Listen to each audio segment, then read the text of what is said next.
for filming. It's 7 o'clock. And I guess we need to have, Rich, you want to serve for Mark Drake? Sure. Bob, you want to serve for Kevin? Phil? Okay. And first order of business is for all the proposed new form-based code zoning for property located at 200 Hot Meadow Street. Hiram? Great. The draft has not changed since last time you saw it.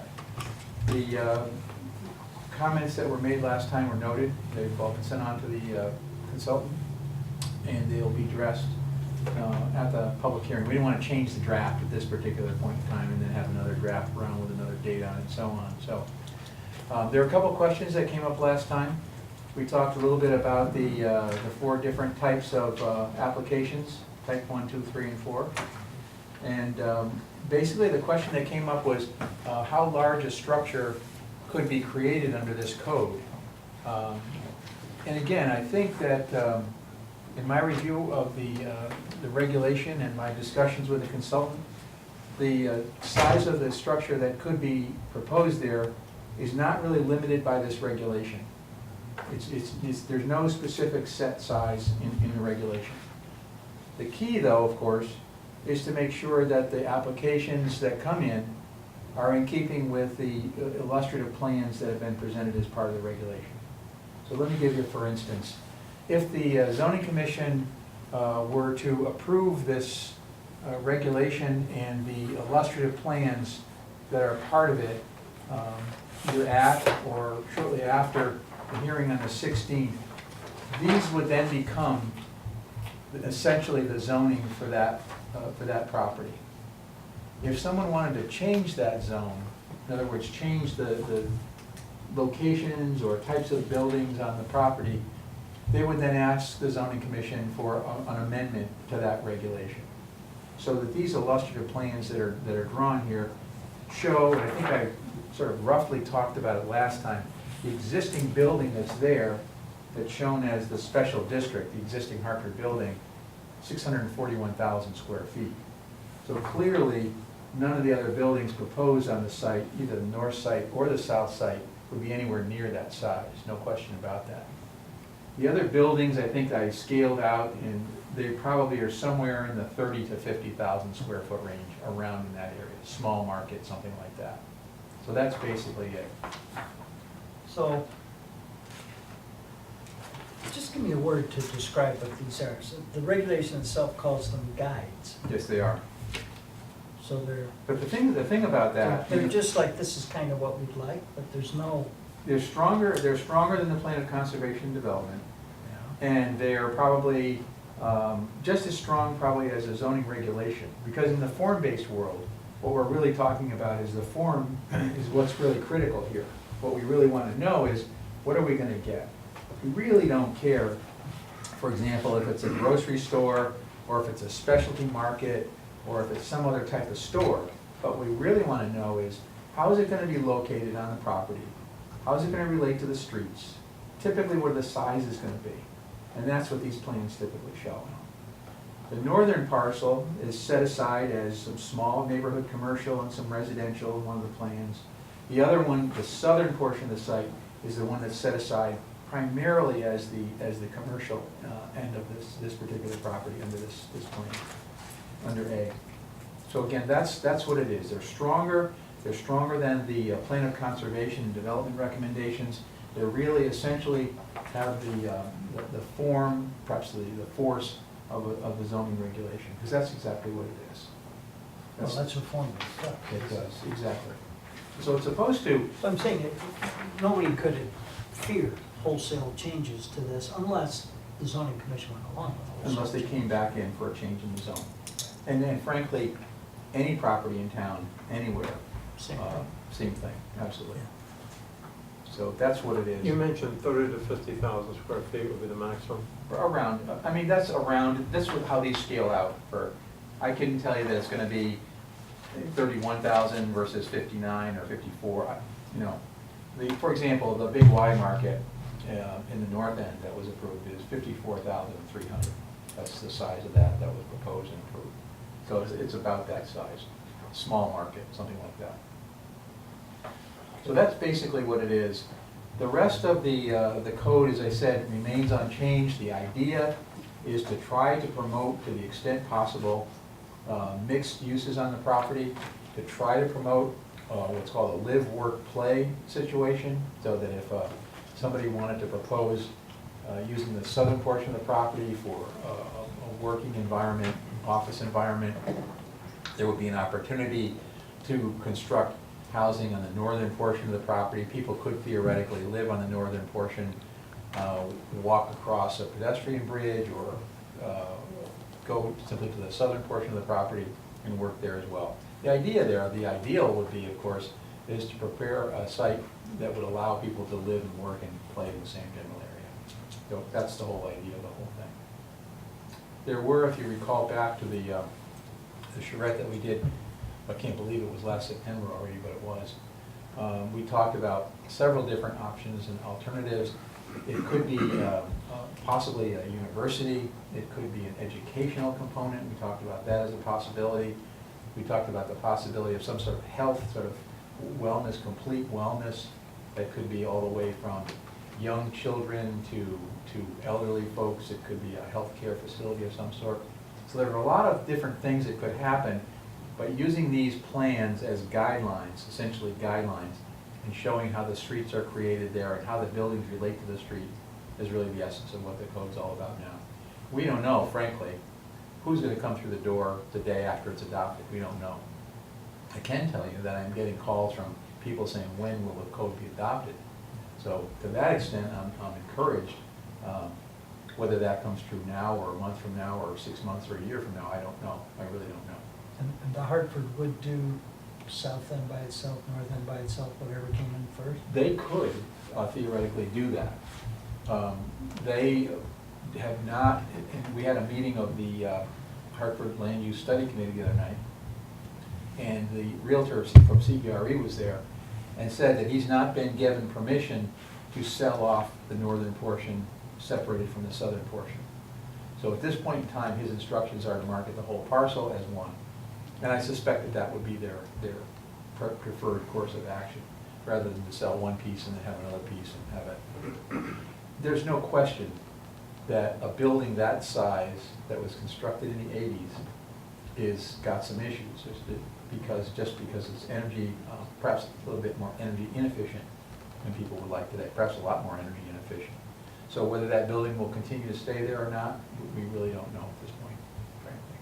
But frankly, the idea is, you can't see, you can barely see the building from Hop Meadow now. If something else were to be built there, it couldn't be any taller than the existing building, so you couldn't see it, really. The fact is that other buildings that would be built in the area are, again, shielded from Hop Meadow Street by a significant green space in almost all cases. So there's a significant effort toward screening that area and making sure that the views toward the ridge Do I are remember preserved. it's like 200 feet, pretty much? At least, yeah. In some cases, it's a little more. In some cases, it might be slightly less. On But I the think that southern end, it's a little less. the topography slopes away from Hop Meadow there is a bit as well, as you go down into that site a little bit. On the northern portion, On the southern portion, too. does it? Yeah. Yeah. As you go down, head toward the river, all that sort of dark green area is getting toward wetlands and floodplain. So as you get down toward the floodplain, toward the river, as you go down into that site, there's a pretty substantial drop in the property. It's probably 8 or 10 feet at least. This pedestrian bridge, if it was done, that's only pedestrians, bikes. There'd be no, and a motor vehicle would have to go out to Route 10 and cut, if they're gonna connect it, to go back to the other parcel. You know, interestingly enough, we had, DOT did come to the charrette and talked about it. And frankly, they would prefer that a road that was able to carry cars from one side of the site to the other be constructed there. But what happens then, of course, is you get into issues about whether the Corps of Engineers and the Wetlands Commission is going to approve something like that. So as far as the plan is concerned, it talks about the fact of being able to convey, and we put in pedestrian bridge because we thought that was probably the most likely thing that would happen. But if DOT were to be asked, and they've stated this as a charrette, whether a road to convey vehicles from one side of the site to the other was desirable, they would say yes. So we didn't want to get all kinds of environmental folks upset, saying we're crossing the wetlands, we're crossing the floodplains, so we didn't show that. Could it be done? It could be if it were properly approved. Golf carts. Could be, could be, yeah. So that's basically where this is. Just to let you know too, and then hopefully the public will come as well. There will be the public hearing, the zoning commission will have a joint land use meeting with all the land use commissions on the 16th, June 16th, at 7 p.m. at June the 16th? June 16th, at the library in the large program room. We're hopeful that Gateway will be there to explain the code, talk about the code. We're hopeful that as many of you that can make it can possibly do it. We know it's not a regular meeting night for this commission. Design Review will have their regular meeting canceled, and they will be there as well as zoning and all the other land use commissions, and hopefully the other boards and commissions that I can get to come. So I know there's a lot of people that are anxious to see something happen there. It seems like it's been a long time, and yet an awful lot has been done in a relatively short period of time, so we're hopeful. What time was that, Hiram? 7 p.m.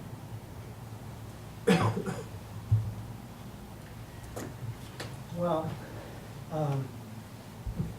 Pardon me. I get the need to do this, I get the urgency. I understand why people are really afraid of losing the taxes from the Hartford, I get that. I don't have a lot of problems with this, I just think we should just understand that in return for making the property really saleable, the role of land use commissions is greatly diminished in this. As a matter of fact, unless I'm wrong, except if somebody subdivided something, planning doesn't have anything to do with this anymore. It's more like a PAD, and that a lot of decisions can be made administratively, the rest, I guess, by suggestions from design review and approval by zoning commission. So it's a game changer. You know, we're on our watch. Things are really changing around here. We're going to have, I think, if you go back a few years and think of the apartments that have been built and others that are likely to be built, and even others I heard of recently that would like to be built, I think we're going to look at 800,000 apartments. That's a cultural change around here. That's over years. But, and this is another change for that. I wouldn't like to see this kind of thing repeated. This is kind of an emergency, I think. One change I'd like to see that I'm never going to get is that the POCD clearly quotes that the goal is to protect scenic roadside vistas of Avon Mountain. That's a line right out of the POCD. And when it comes to reporting the statistics, the metrics and all that for the proposed dwelling, I would like to see some illustration of what the view would be like from Route 10. It doesn't mean people are going to vote against something because of that. I'd just like us to understand what that is. That's all. That's not in there. One horse Louis with that. But, I look at that every day on the way home. It's beautiful. I'd hate to lose any more of it than we absolutely have to. So that's my 20 cents.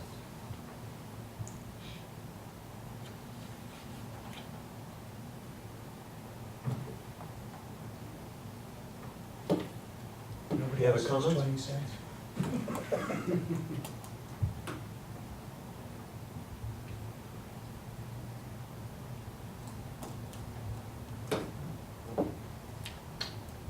Great, if you're so inclined, I'd be grateful for a recommendation for approval, with or without any comments, as you so choose, to the zoning commission. I can present that at their meeting on the 16th, and you're all welcome to come and make additional comments or whatever you see fit. Commissioners? Let me ask, so we're approving the draft without any of the changes that we talked about? Well, I got a series of. Yeah, from Bill. From Bill. Right, and so that's included in the latest document we have? It is Bill not, stuff, it is so- not, but I told him I would definitely present that at the hearing. I have no reason to believe that the commission would change that whatsoever. Consultants already got it. Okay. They already have a revised draft that's gonna be integrated into, but it's not this one, because I didn't wanna Right, repost yeah, this I on can the understand you didn't want to clue that up, but, Correct. Those changes have all been incorporated right now. Okay. so, yeah. Are we allowed to refer, give a positive referral with reservations about, questions about the view and Bill's remarks? So even though it's in draft form, so that is part of the discussion? Sure. Would that make sense? Is it that way would to do make it? me feel a little more comfortable in making sure that, you know, the comments that, you know, through Bill, and we all saw Bill's comments, and Yeah. I concurred with him right across the board, that they should be incorporated in somewhat what we are approving here, because, you know, And Alan's concern about the vistas. the mountain view, Yeah. vista. And maybe have those discussed and further defined. We just would like more information on those. If, Well, Hiram, will we get an opportunity for a referral of the final draft? It's not gonna, as far as I know, unless the zoning commission totally changes it, if they change it significantly at all, it will come back here. That, I would tell you that, and I would tell the zoning commission the same thing. Now, I have to tell you, they do whatever they wanna do, vote. Yeah. So, but I have no reason to believe that those changes would not be put in here, as recommended by this commission. I don't see why they would. Will they be having a public hearing? Yes. Okay. So, And the Hartford asked me yesterday, when's it gonna be adopted as well, so they're anxious to move it along as well. Okay.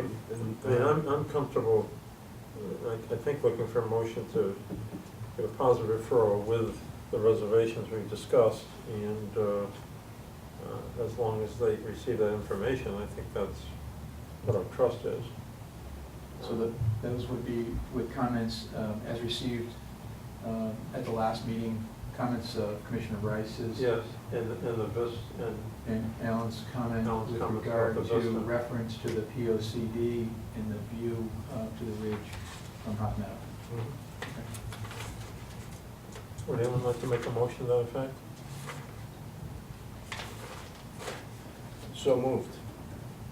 Second? I'll second it. I think we, All in I'm favor? sorry, Hiram, just make sure, please, that you include the date, May 12th, 2014. That's the draft that I have. May 12th. Yes. No further discussion. No further discussion? All in favor?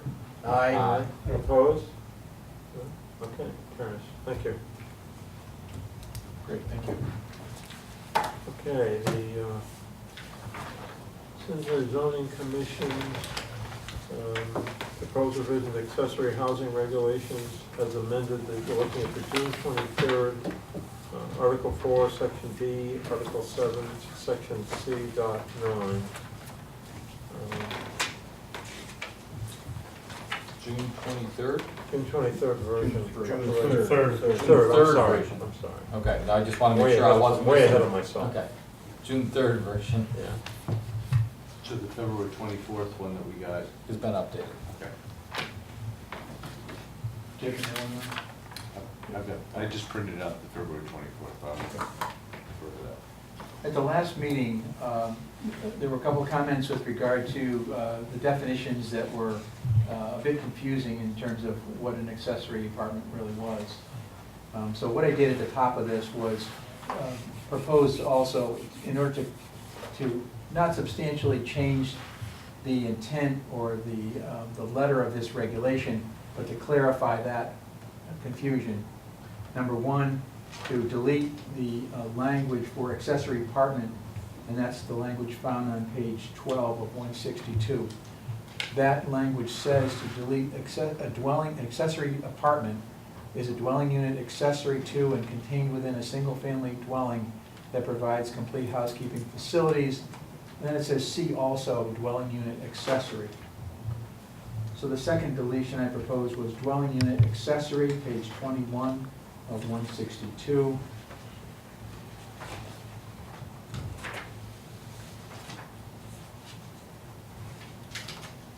Dwelling unit accessory says a separate self-contained living unit within and subordinate to an existing single-family residence or accessory with provisions for an additional kitchen and living area not common to the primary residence. They recommended that that also be deleted. And that dwelling unit primary, which is on page 22, top of the page, which says that portion of a single-family dwelling structure not converted to an accessory dwelling unit. And while those things probably all refer essentially to the same thing, I thought it was confusing to leave those in. I think as Bill pointed out during that meeting that they're confusing. And so if those are replaced with the definition that's here, Article 4, Section B, that's written, I think that clarifies those issues. I believe that does that. There are a couple of other things I think are important, and I can tell you that the status of them at this point. I did discuss this regulation with the zoning commission. They discussed it at their last meeting as well. And there are a couple of things that they wanted to make sure, as you might well imagine, that once somebody has a permit for an accessory dwelling, that not only do they know that, but subsequent owners of that property will know that, and that the town will be informed of how that property is being used. So that somebody, for example, might have an accessory dwelling unit, but perhaps they never got a permit, which we find occasionally does happen. And so people come in and they say, well, I'm here to get my accessory dwelling permit. Well, they never had one to begin with.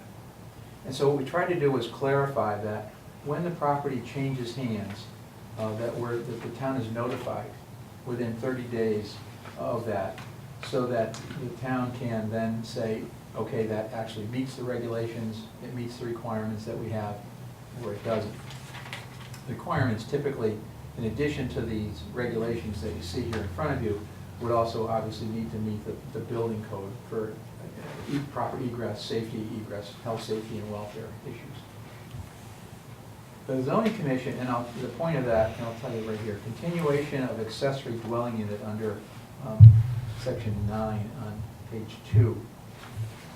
It talks about upon the sale of the property having an accessory dwelling unit, the new owner shall file within 30 days of the transfer of the property and notice the land use office and so on, basically notifying the town that that in fact is the case.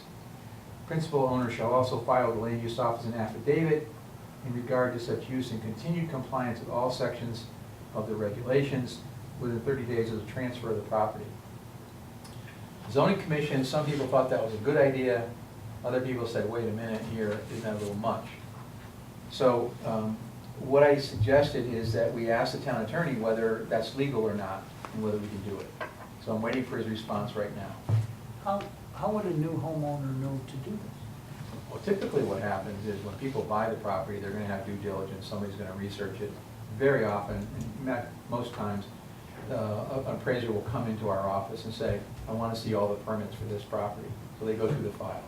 They say it's a single family dwelling. They say, well, where's the permit for this, for the accessory dwelling unit? I said, what accessory dwelling unit? So that's typically when those things come to light. They're trying to sell it, they got a closing tomorrow, you know, and they want to say, well, where is it? And they don't have it. So we've caught several of those like that. On the other hand, people will come in and say, well, we want to see the permit for the accessory dwelling unit. Here it is. It went through the process in 2011. Here, you know, there it is. And you need to know, and we tell them at the time, the zoning enforcement officer tells them, you need to tell us, give us a letter and an affidavit within 30 days of the closing that you're going to continue that use. If they intend to do that, we'd like to see that. If they're going to discontinue that use, then we would notify the building official. He'll go take a look and see where they still have the kitchen, which is typically what constitutes an accessory dwelling unit. Because other than that, it's just a group of rooms. But if you have a food preparation area there, that's typically what constitutes a second unit. So. What if a family is Orthodox and has 2 kitchens? They can give us a letter to that effect, and we would. And that would be a buy. Yeah, I mean, I'm very sympathetic to that. I mean, there are lots of different nationalities, different ethnic groups that have summer kitchen, you know, the regular kitchen, that kind of thing.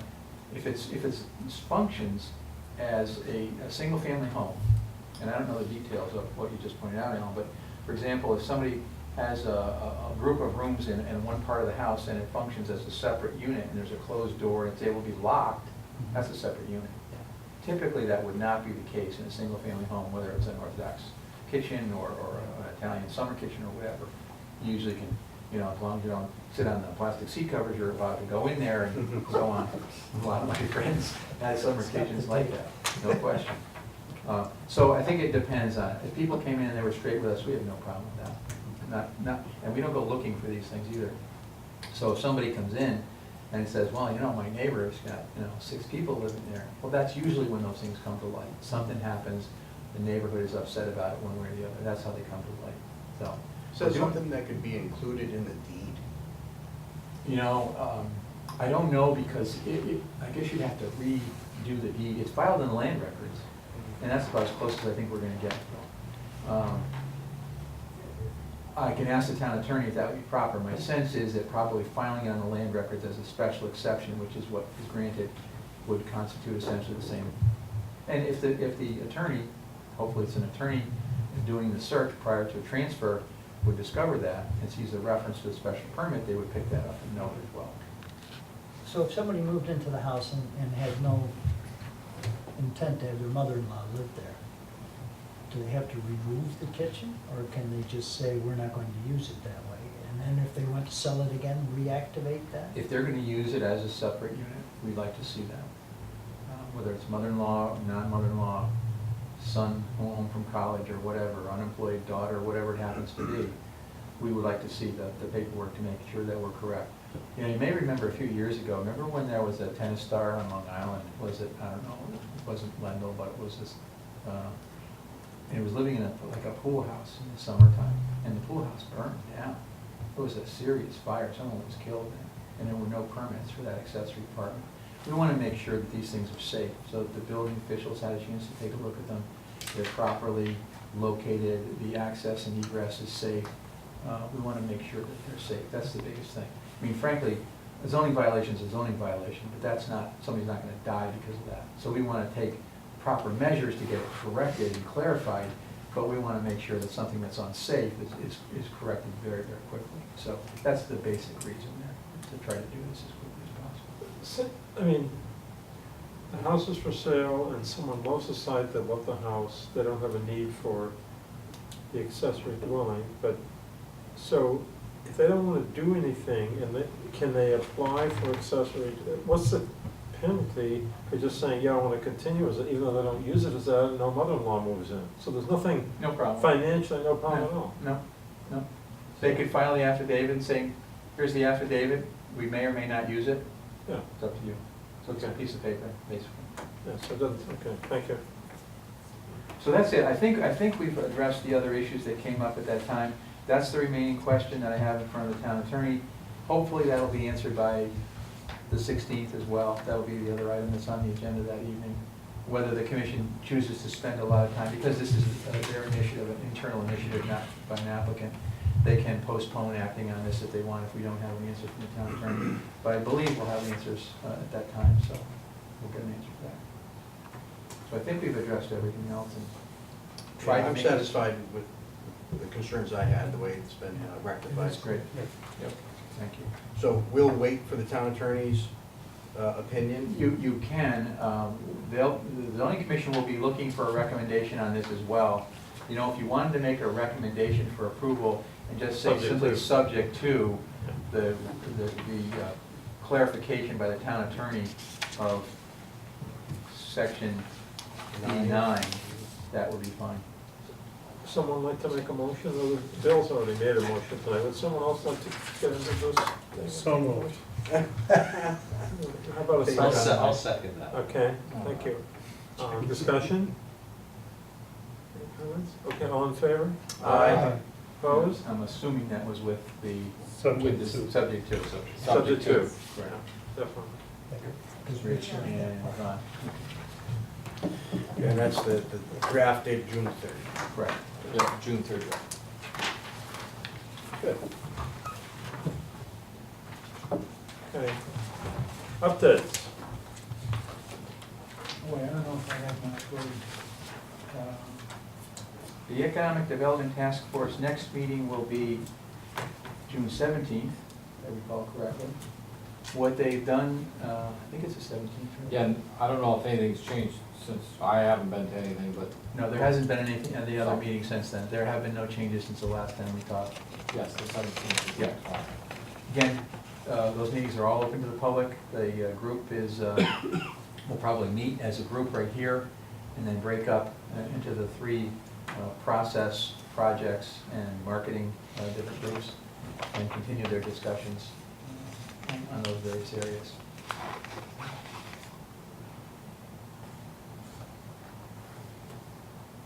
That's all I've got on that one.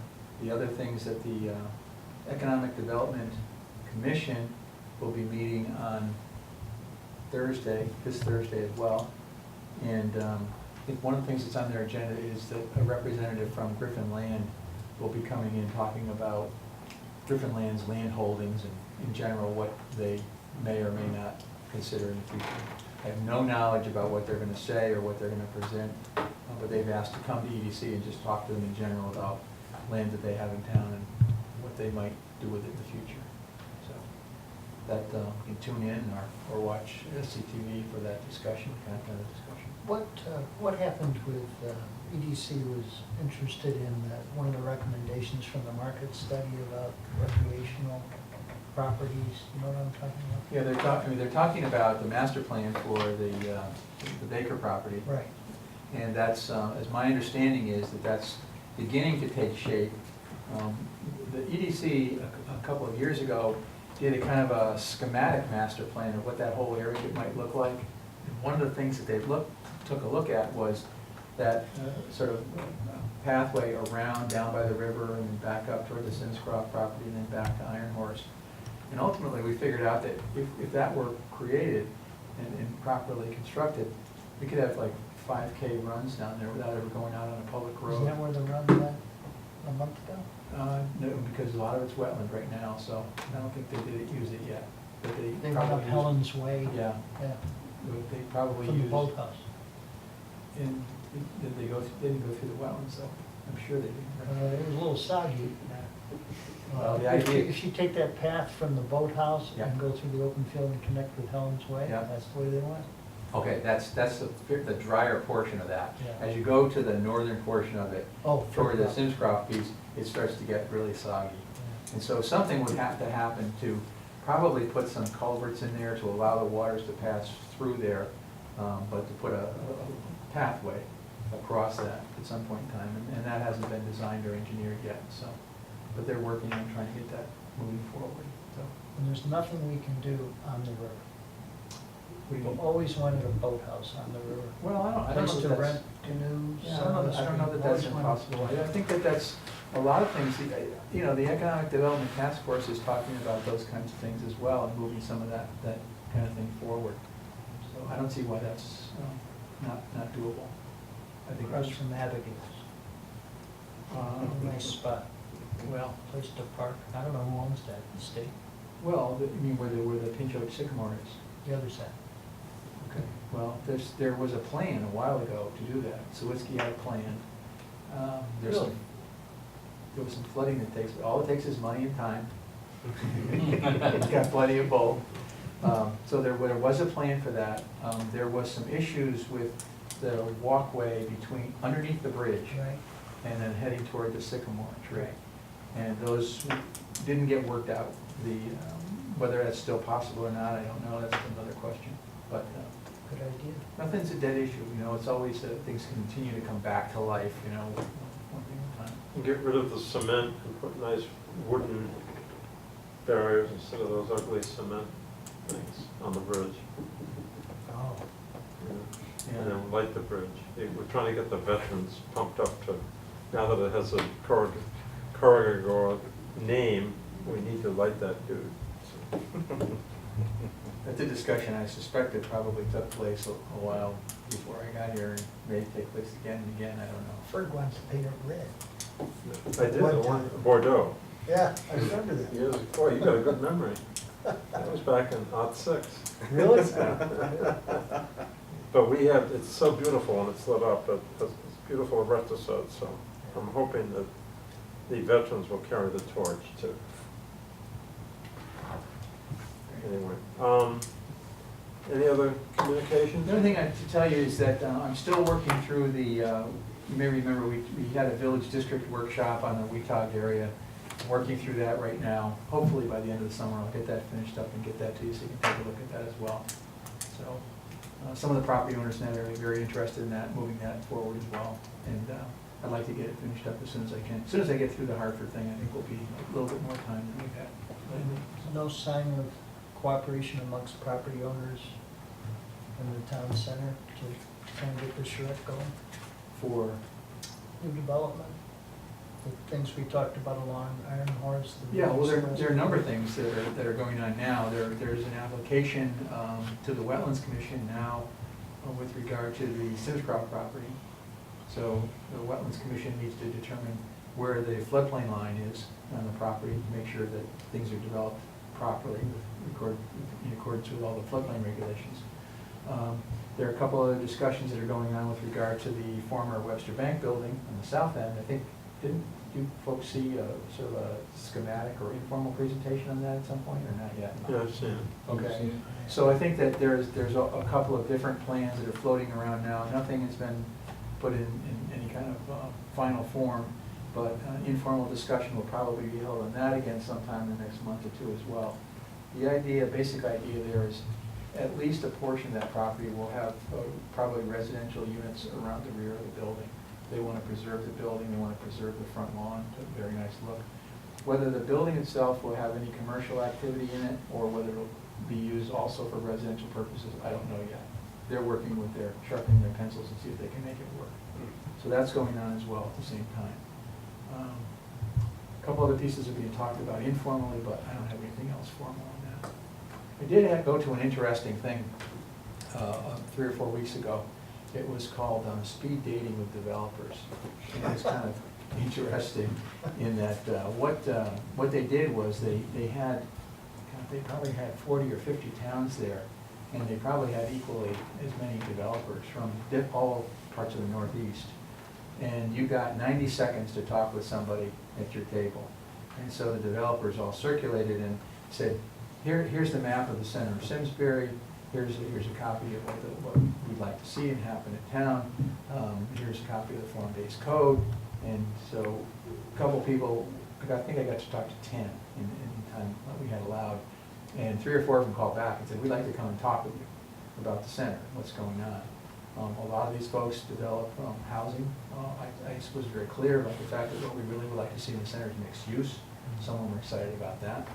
So the one that called me back most recently was from Buffalo. So we have some interest in other things going on. I don't have anything firm yet, but just to let you know, it's kind of an interesting exercise actually, just to talk to the different people. We got a very short time to make a quick impression. I thought it was interesting, so we'll see how that works out. You had your picture on the paper with the economic development gentleman is they considering using Simsbury as an example of the study as am I getting it right? I'm not sure what we. There's a picture of you and Anita Everybody's and nervous Sarah. Usually it's a share. I read the paper very quickly, I was gone for 10 days, but I think I saw you in the picture. Okay. We have, He wasn't cuffed or anything. No, he was like, yeah. I don't recall that, but it's certainly possible. but wasn't there a state person from EDC here who's asking Okay, yes. to Now I use got it. us? Yeah, the deputy commissioner of DECD, Kip Bergstrom, was here. He did come to town. He took a walk around the center of town, where we have just submitted, Board of Selectmen approved us submitting a grant for $500,000 to do some streetscape work in the center of town. I'll do some other improvements associated with the things that were talked about in the charrette, have to do with making some of the streets from one-way into possibly two-way streets, possibly providing some more parking, whether some of that's behind Eno. There's a whole series of things that would have to happen to prepare those plans. So we've applied for that grant. And so what we did was we asked him to come out and take a look around the town, see what it looks like, get a feel for it. so that when you're processing this grant, and you're looking at all this stuff, it's more than just something that's on paper, you know what we're talking about. And so he was kind enough to come out and go through that with us. That's correct. What'll happen, we'll see, whether we had the golden touch that day or not, I don't know. And the community, quote, senior center is at least out of the woods and probably back downtown. That's what the board of selectmen voted to, focus back on downtown. There are 2 or 3 different locations that different people called me about that they would like to have considered, and I expressed those to the first selectman, so we'll see where that goes. Didn't they open up considering commercial property too, or am I wrong? I don't know, you know, talked about a number of different properties. It would seem to me that if you have an alternative, whether a property is not already commercial, and we're concerned about the tax base and we're trying to improve the tax base, you may not want to take the Take it off the commercial piece rolls. off the rolls. But again, there are other things to be weighed as well, so, and I don't know what all board of selectmen's looking at in terms of that, so. It's a hot one. Yeah, well, happy to provide facts, I don't want to get into the politics. The town engineer is looking at that, I'm sure Rich Whiskey's probably looking at that as well. So we'll know sometime, I believe the instructions that they were given was to look at all the available sites and come back with some sort of suggestion. Well, the available sites downtownish, yeah. Yeah. See what happens with that in the next 3, 4, 5 months, 6 months. One of the things that they had talked about at a meeting a while ago, and I don't know where this is yet, is that they talked about the possibility of doing another, sort of an update of that 2008 townwide survey that we did. That was kind of a neat thing, and got a lot of really good information out of it. So whether doing something like that and putting in a component that had to do with a community center / senior center would be something that they would want to do, I don't know. But the board of selectmen hasn't instructed me to get back on that yet, so I'm kind of waiting for that. So we'll see what happens. So, other than that, it's just business as usual, just hanging out. Having fun. Okay, well, I think we're up to minutes. Do you want to do minutes? Absolutely. Okay, let's, Mark is losing out. Yep. This is the whole opportunity to lead. Go right ahead. let us review the draft minutes from the Planning Commission meeting, regular meeting, May 27th, 2014. Ask if there are any comments on page 1. I think we've already identified a change on line 13 to eliminate the word both. Any other comments on page 1?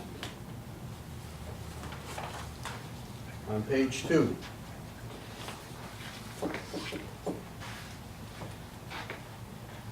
Page 3.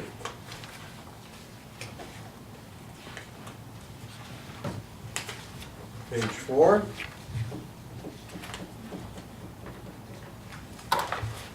Page 5. Page 6. Okay, hearing, Rich? Hearing no further comments, I'd like to entertain a motion to accept the minutes as commented. I so move. Second, Second? discussion? All in favor? Aye. Any opposed? Nays? No nays? Abstentions? The motion carries. Bert's got his Okay, track the- shoes on. He's ready to go. The only other thing is that Leonard Skinner on Friday night and Willie Nelson and Allison Krauss on Sunday night, and Burgers on the Bridge Wednesday night, 4:30. Burgers on the Bridge. Rain date the next day. Thank you very much. Motion to adjourn? Motion to adjourn. Second. Second? All in favor? Aye. Thank you all. Thank you again. Thank you.